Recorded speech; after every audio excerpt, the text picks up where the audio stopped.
Hello, avocado fans.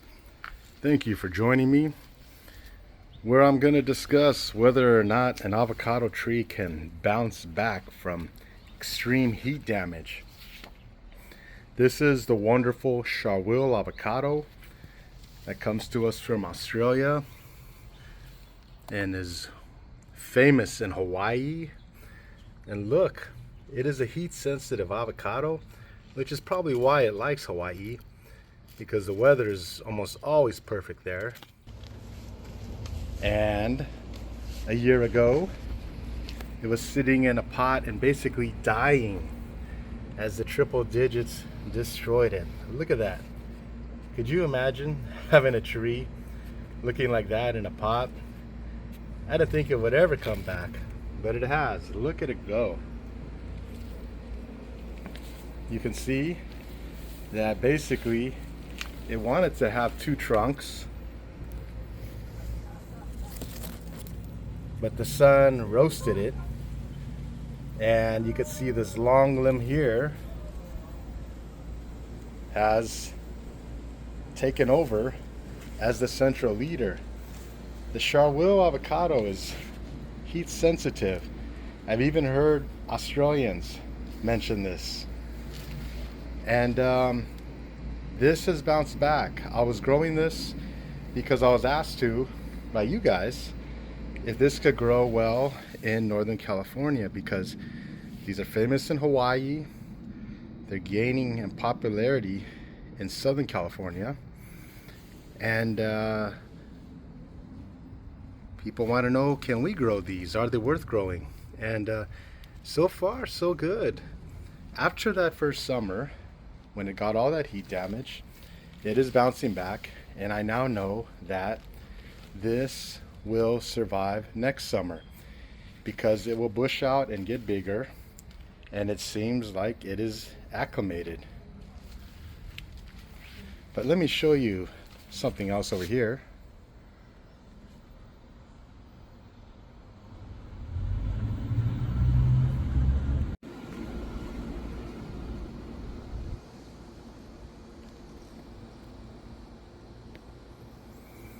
And here we are in my front yard, and look at this poor guy.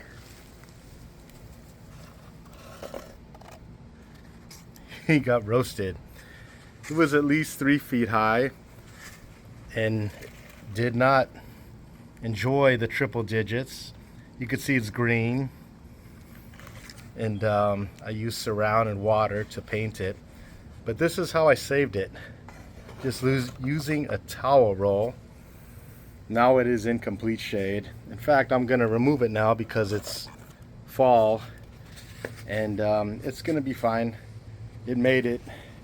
Our temperatures are now in the 80s now, so I know that just like the Sharwil, it will be ready next year, next summer, and be adjusted. Sort of which you have to do with some of these trees, because they're just, they go, when you plant them, they're already in root shock, and then they've been grafted. So again, that puts stress on them. And then on top of that, they're dealing with triple digits direct sun, and that can be very hard for some trees. Look at my lamb, which I'll show you. I still got some fruit on here. I didn't even realize I've been picking most of these. But you can see it's got last year's crop, and it already has some nice fruitlets for this year, although it seemed to have dropped a lot of them. But I'm showing this because this is a great Northern California tree. Let's see if we could find more here. Looks like there is more fruit on here, and they can hang for quite a while.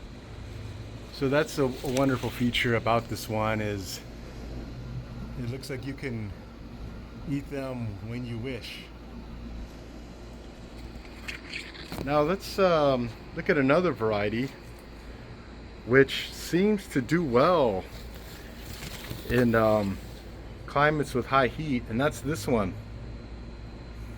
This graft you see here is a reed, And using Joe Riel's rubber band method,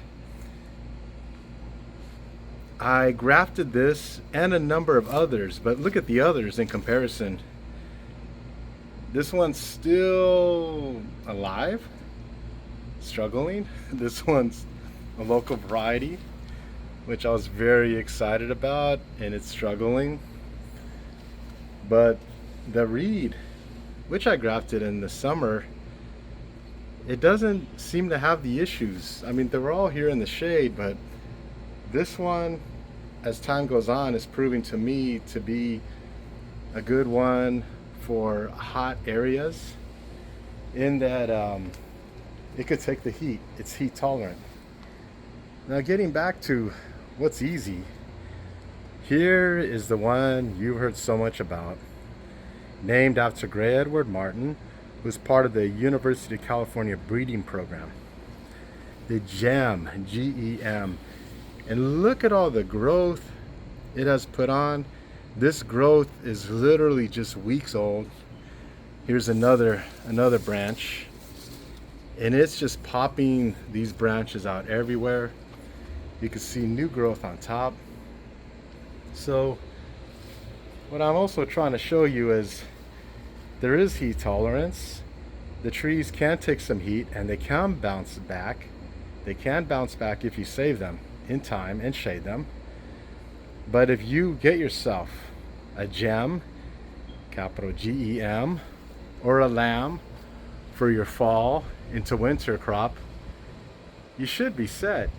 Or a reed, which has the same season as the lamb, then you're gonna have avocados from late spring into summer. And if you want, you can go with a bacon, and that'll fill out the rest of the year from January on, depending where you are, and you will be set. And you won't have to go through all this research and all these experiments and failures, because that is a part of growing avocados. My yard, you can see a lot of the trees are small, and that is because I renovated the yard. Why? Because I made some decisions that didn't really work out, and mostly because I had trees in the wrong places. And so I had to make some changes, and I don't really recommend doing that, because when you start over, oh boy. And up here in Northern California, in the Bay Area, it can take 5 to 10 years before you get a good crop like this. So try to get it right the first time. Make it easy on yourself. Again, if you don't have time to go through all the avocado research, what I'm saying is lamb right in front of you, reed, gem, perhaps even a Gwen.